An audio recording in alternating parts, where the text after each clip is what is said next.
Hello friend, this is me Roshan Kumar Karn. Welcome to Business Statistic video class. In this video today we are going to solve a problem, numerical problem. हेरौँ त क्वेसनमा के छ फेरि पढौँ है त question under an employment promotion program it is proposed to allow sale of newspaper on the buses during peak hour. A newspaper boy has the following probability of selling magazine. 10 magazine को probability sell गर्ने probability 0.10, 11 magazine sell हुन सक्ने probability 0.15, यही प्रकारले table दिएको छ total. Cost price 30, selling price of magazine is 50. He can not return unsold copies, salvage value is 0 भनेपछि बिक्री भएन भने रिटर्न गर्न पाउँदैन. त्यस्तो किसिमको छ. अब क्वेसन चाहिँ के सोधेको छ मेट्दिउँ है त, मेटौँ. अनि अब क्वेसन चाहिँ के सोधेको छ हेर, क्वेसन चाहिँ छ, ल हेरौँ क्वेसन के छ. यस्तो केसमा अब क्वेसन यो टेबल अन्तर्गत क्वेसन छ. अब construct PF table. Question number A construct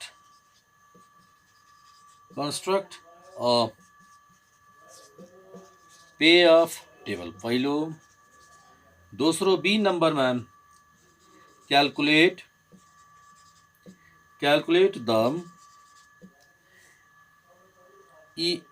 EMB, calculate the EMB for each strategy. Number C अर्को छ how many copies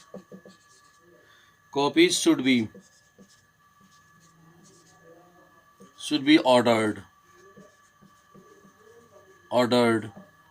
Number D calculate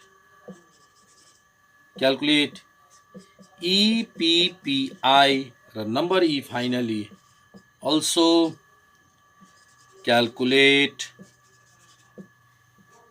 EBPI. यति चाहिँ हाम्रो क्वेसन छ. यो क्वेसन नम्बर इम्पोर्टेन्ट क्वेसन हो यो. अब फर्स्ट अफ अल नम्बर ए मा सोधेको छ कन्स्ट्रक्ट पेअफ टेबल. त अब हामी पेअफ टेबल कन्स्ट्रक्ट गरौँ. त क्वेसन नम्बर ए को लागि पेअफ टेबल को लागि सल्युसन अब हेरौँ. सल्युसन त पेअफ टेबल को लागि त सबभन्दा पहिला गिभन लेखौँ. गिभनमा के दिएको छ, कस्ट प्राइस एभाइलेबल छ. Cost price is ₹30. selling price is ₹50. salvage value, no salvage value 0. Then marginal profit can be calculated by formula SP minus CP. SP is 50, CP is 30. Marginal profit will be ₹20. And marginal loss, we have the formula CP plus holding cost minus salvage value. CP is here 30, no holding cost, no salvage value, therefore marginal loss will be ₹30. Okay, now formulate the formula. अब पेएफ को formula लेखौँ. पेएफ को formula दुईटा case को अन्डरमा हामीले लेख्छौँ. Demand बढी हुँदाको केस र डिमान्ड चाहिँ कम भएको केसमा हामीले पेएफ को फर्मुला लेखिरहेछौँ. ल हेरौँ त. First calculate PF. ल केस फर्स्ट छ. Case first, if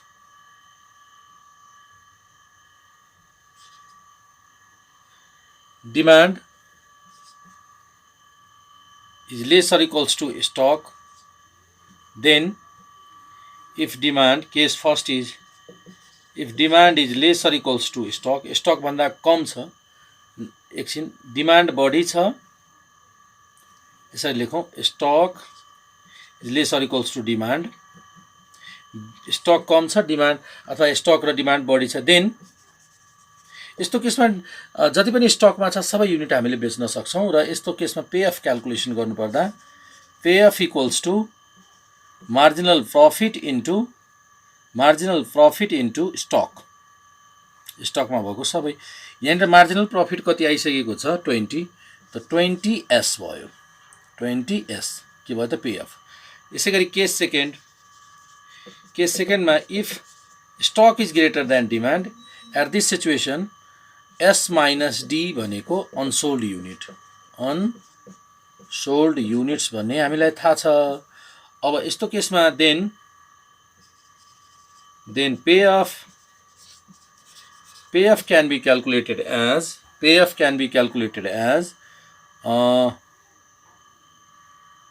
marginal profit into demand minus marginal loss into unsold units. Unsold unit can be calculated as S minus D, stock number of unit in stock minus number of unit in demand. यसरी हामीले calculation गर्न सक्छौँ। अब यसपछि यहाँनिर टेबलमा हेरौँ त डिफ्रेन्ट लेभल अफ डिमान्ड चाहिँ दिएको छ। नम्बर अफ कपी सोल्ड कति लास्ट यो यहाँनिर नम्बर अफ कपी सोल्ड चाहिँ कति छ हेरौँ त। Number of copy sold, different level of demand, here different level of demands are question में दिएको छ। Number of units, number of copy sold, यो त डिमान्ड भयो, पास्ट डिमान्ड कति छ, D1 equals to 10, D2 equals to 11, D3 12, D4 13, D5 14. Then different level of stocks are, different level stock अब कति हुन्छ त त्यसो भए आर अल्सो स्टक पनि हामीले यो अनुसारले सेट गर्छौँ, चुज गर्छौँ, किनभने डिमान्ड मिनिमम 10 भन्दा कम भएको छैन र 14 भन्दा बढी आएको छैन, त स्टक पनि यही अनुसारले हामीले असाइन गर्छौँ। S1 10, S2 11, S3 12, S4 13, S5 14, यसरी डिमान्ड र लेभल स्टक भइसकेपछि अब इफ स्टक 10 एन्ड डिमान्ड 10 छ, देन पे अफ कति त, पे अफ हामीले कुन फर्मुला युज गर्छौँ। यस्तो केसमा डिमान्ड र स्टक यदि 10-10 भएको अवस्था छ भने यस्तो केसमा पे अफ को फर्मुला यो फर्मुला युज गर्छौँ। डिमान्ड र स्टक सेम भएको केसमा यो हामीलाई सबैजनालाई थाहा छ। अब कति छ 20 इन्टु स्टक, स्टकमा कति छ यहाँ 10, कति भयो 200। यसै गरी हामीले अर्को पनि क्याल्कुलेसन गर्न सक्छौँ। इफ स्टक 10 एन्ड डिमान्ड 11 भइदिएको भए यस्तो केसमा पनि कति हुन्छ, स्टक बढी, स्टक कम छ डिमान्ड बढी छ, यही केस भयो। यस्तो केसमा पनि पे अफ सेम हुन्छ, पे अफ यही 20 इन्टु 10 नै हुन्छ, किन है त यही सेम फर्मुला। कस्तो अवस्थामा यही सेम फर्मुला हुन्छ, स्टक र डिमान्ड बराबर भएको अवस्थामा अथवा स्टकको भ्यालु डिमान्ड बढी भएको केसमा सेम यही भ्यालु हुन्छ।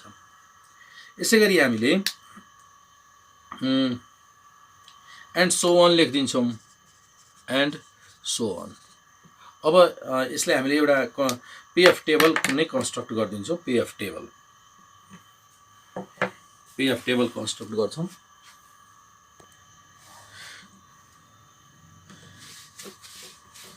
Let us construct PF table now.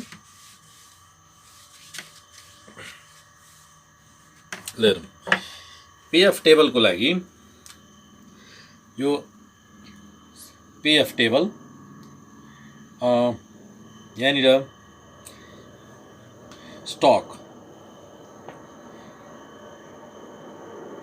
पहिला demand D1 S1 10 S2 11 S3 12 S4 13 S5 14 okay यो भयो अब यसपछि S4 14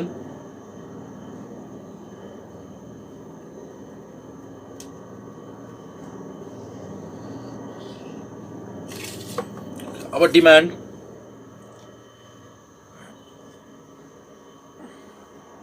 एकछिन है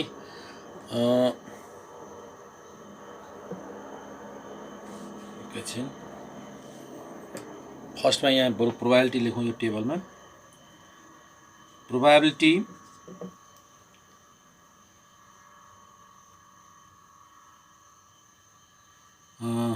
D1 10 D2 11 D3 12 D4 13 D5 14 यहाँ प्रोबेबिलिटी माथि प्रोबेबिलिटी कति दिएको छ 0.10 0.15 0.20 0.25 0.30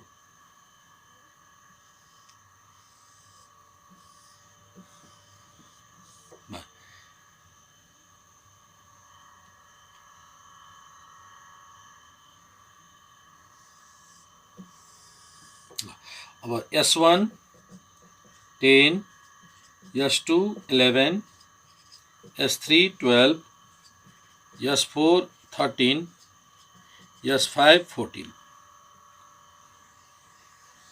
ओके अब लेट अस कम्प्युट अब हेरौँ त यहाँ हामीसँग मार्जिनल प्रॉफिट कति छ मार्जिनल प्रॉफिट कति क्याल्कुलेसन गरेको थियौं marginal profit was 20 marginal loss 30 र फर्मुला हामीले क्याल्कुलेसन गरेको थियौं डिमान्ड बढी हुँदा के क्याल्कुलेसन गरेका थियौं यदि स्टक भन्दा डिमान्ड बढी छ भने पेएफ को फर्मुला थियो 20 इन्टु स्टक यो सबैजना सम्झिनु त यो स्टक थियो है स्टक डिमान्ड बढी भएको अवस्थामा फर्मुला थियो हाम्रो पीएफ को फर्मुला थियो के त 20 इन्टु स्टक अब यो केसमा डिमान्ड बढी भएको केसको सर्वप्रथम हामीले कम्प्युट गरेर सकौं त ल हेरौं सबभन्दा पहिला यो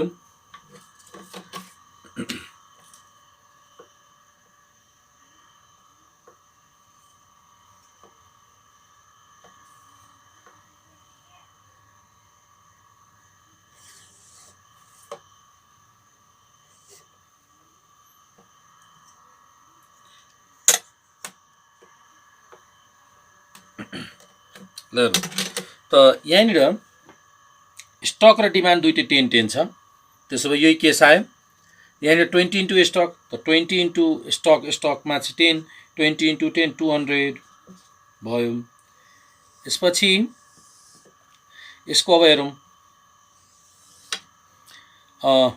स्टकमा 10 छ डिमान्ड बढी छ डिमान्ड जतिसुकै बढी भए पनि स्टकमा त 10 युनिट मात्र छ 10 युनिट मात्र बेच्न पाउँछ यस्तो अवस्थामा हरेकमा चाहिँ 20 इन्टु स्टक त सधैँ 10 त 200 यहाँ पनि कति हुन्छ 200 यो पनि कति भयो त 200 र यो पनि 200 भयो यसैगरी अब अर्को हेरौँ स्टक र डिमान्ड यसमा हेरौँ यसमा स्टक र डिमान्ड सेम छ 11 स्टक डिमान्ड पनि 11 त इक्वल भएको अवस्थामा पनि यो फर्मुला युज गर्न सक्छ 20 इन्टु स्टक त स्टक 11 छ 20 इन्टु स्टक 220 यहाँ पनि 220 यसरी लेखिरहेको छौँ फेरि यहाँ स्टक र डिमान्ड बराबर छ 12 बाट 12 यो कति भयो 12 इन्टु 2 20 240 यो आई होप सबैजनाले यो कम्प्युट गरेको अप्पर ट्रायंगल कसरी कम्प्युट गर्ने थाहा छ है त हरेक सबैमा चाहिँ स्टक डिमान्ड बढी अथवा स्टकसँग बराबर भएपछि 20 इन्टु स्टकले मल्टिप्लाई गरिदिने। त्यहाँनिर स्टक र डिमान्ड बराबर छ, त्यही भएर 20 इन्टु स्टक, स्टक 12 इन्टु 20 240। यो केसमा पनि डिमान्ड बढी छ 13, त सेम फर्मुला युज हुन्छ, सेम के यसको भ्यालु त यस सबै सेलको लागि त 12 नै हुने भयो, त्यही भएर सेम आउँछ आन्सर है त। ल हेरौँ त यसपछि अब यसको यतातिर म मेट्दिन्छु। यसै गरी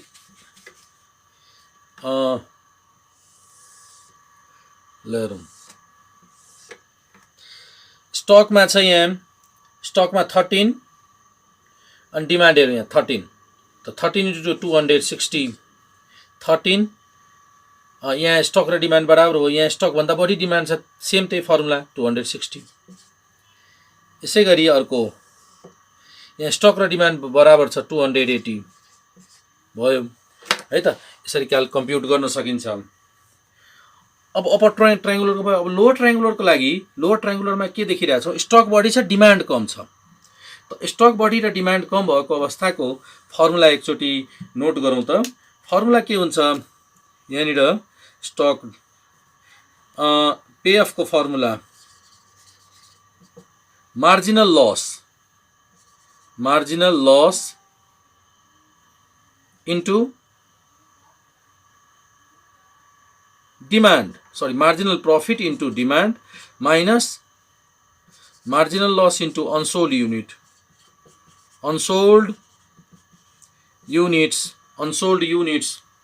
अब हेरौँ मार्जिनल प्रॉफिट कति छ, मार्जिनल प्रॉफिट हामीसँग 20 into demand minus marginal loss 30 unsold unit into unsold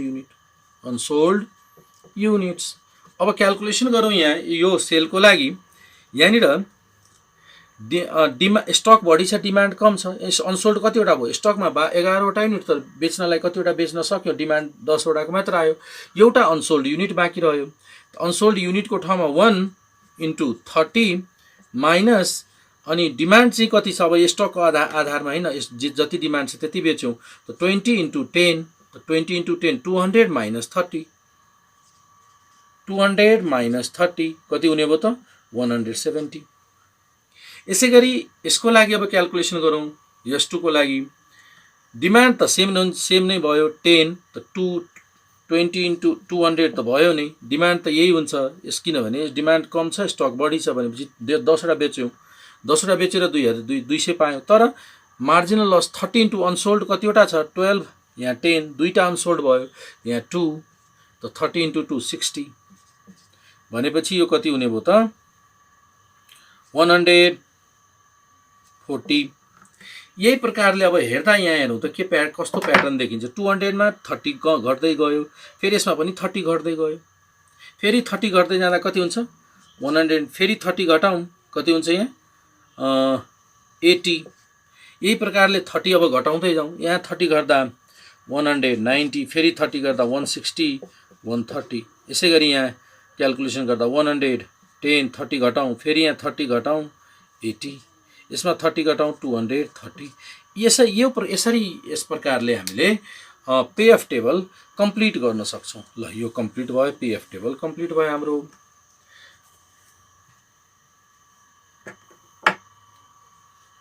I hope everybody has understood.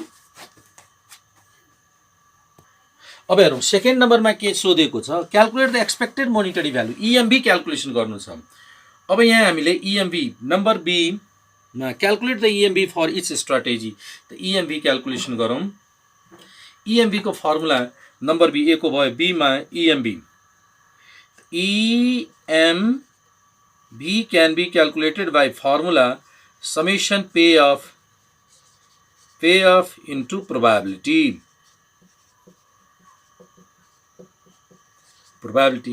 अब फर स्टक यसको लागि क्यालकुलेसन गरौँ। फर्स्टमा हामीले यहाँनिर S1 को लागि क्यालकुलेसन गर्दैछौँ, S1 को लागि क्यालकुलेसन गरौँ। त S1 को लागि क्यालकुलेसन गर्दा EMV कति हुन्छ, S1 को लागि for S1 equals to 10, EMV equals to S1 equals to 10, EMB equals to payoff into probability.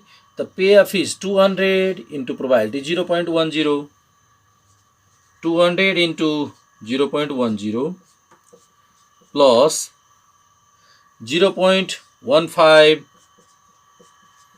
into 200, payoff and corresponding probability 200 plus 0.20 into 200 plus यो भयो 0.25 into 200, 0.25 into 200 plus 0.30 into 200 र finally यसको calculation गर्दा value आउँछ 200 भनेपछि S10 को लागि S10 sorry S1 भनेको 10 S10 S1 को भ्यालु कति छ 10 को लागि EMB को भ्यालु कति आयो 200 यो 200 नै हुने भयो यसरी कम्प्युट गर्ने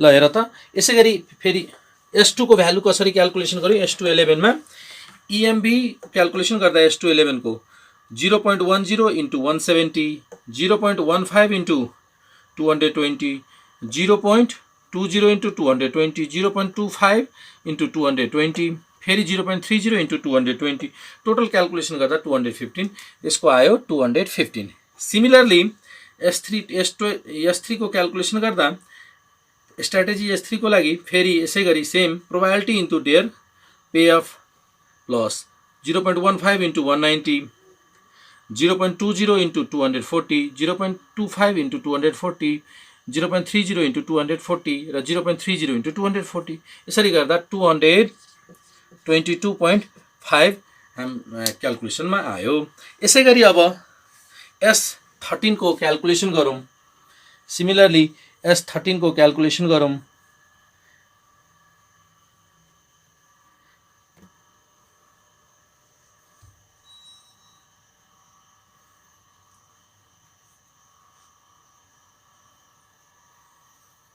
ल हेर त कसरी क्याल्कुलेसन गर्यौं हामीले S3 को क्याल्कुलेसन गर्दा 0.10 into 110, 0.15 into 160, 0.20 into 210, 0.25 into 260 यसै गरी 0.30 into 260 र सिमिलर प्याटर्नबाट हामीले S4 को पनि यसरी क्याल्कुलेसन गर्दा कति आयो रिजल्ट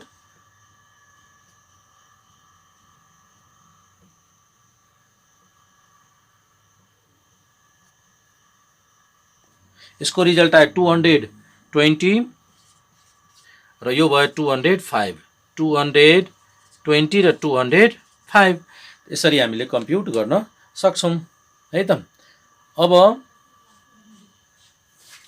हेरौं EMB सबै कम्प्युट त गरिसक्यौं त यो क्वेशन नम्बर बी को भइसक्यो अब क्वेशन नम्बर सी को आन्सर सल्युसन गरौं क्वेशन नम्बर सी ल क्वेशन नम्बर सी को अब PF टेबल बाटै कम्प्युट गरौं त number C how many copies should be ordered here maximum EMB equals to maximum EMB is here 222.5 the maximum EMB को corresponding strategy नै हाम्रो decision हुन्छ त नम्बर अफ कपी कति अर्डर गर्नुपर्ने हुन्छ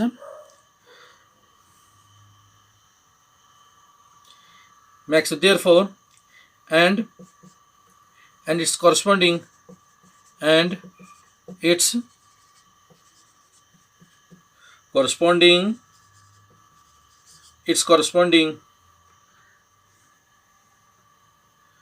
stock is 12 therefore how many copies should be ordered 12 copies should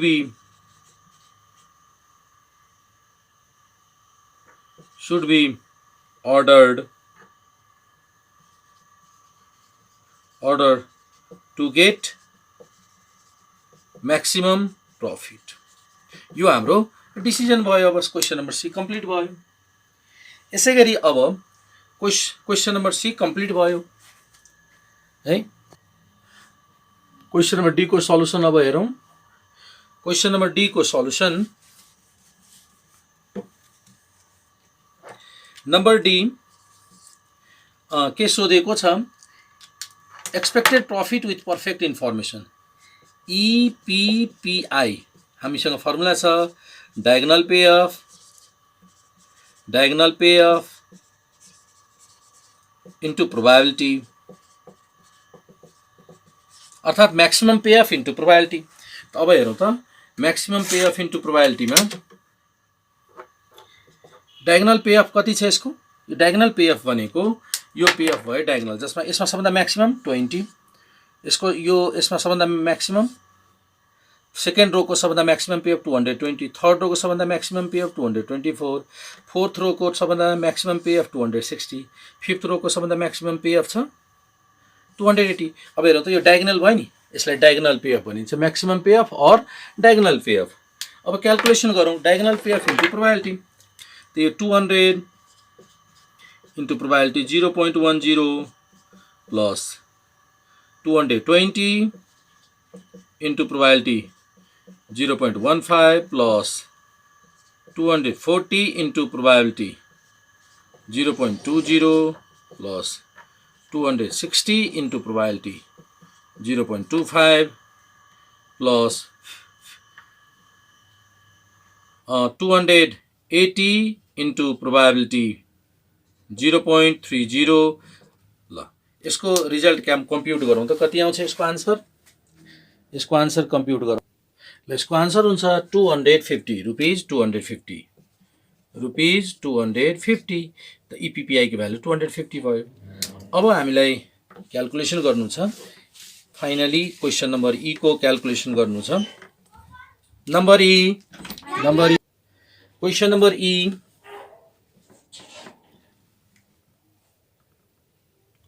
ल त क्वेश्चन नंबर ई मा छ also calculate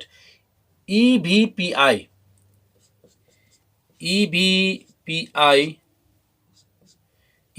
means EPPI minus maximum EMB. EBPI is 250 and maximum EMB कति क्याल्कुलेसन गरेको छु 222.5 र यसको आन्सर भयो हाम्रो, यसको आन्सर 27.50। यसरी कम्प्युट गर्न सक्छौं। अब यसको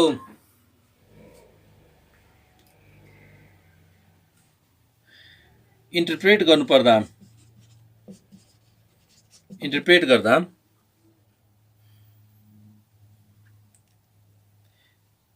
maximum EMB equals to rupees 220.5 means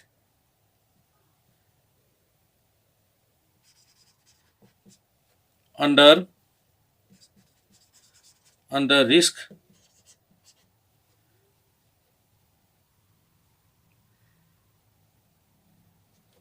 average payoff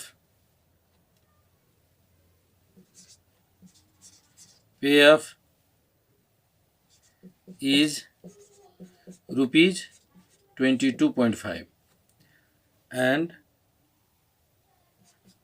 EPPI equals to rupees 250 means under complete and perfect information, complete and perfect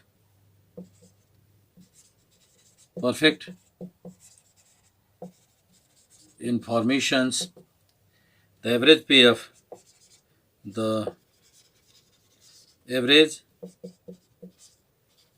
payoff is rupees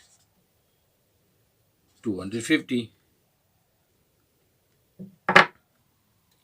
and also EVPI equals to rupees 27.5 means that there is there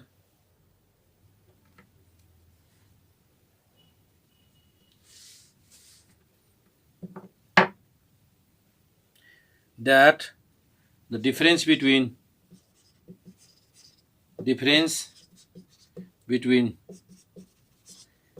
payoff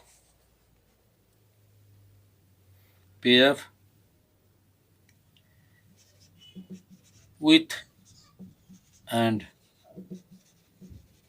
without complete and perfect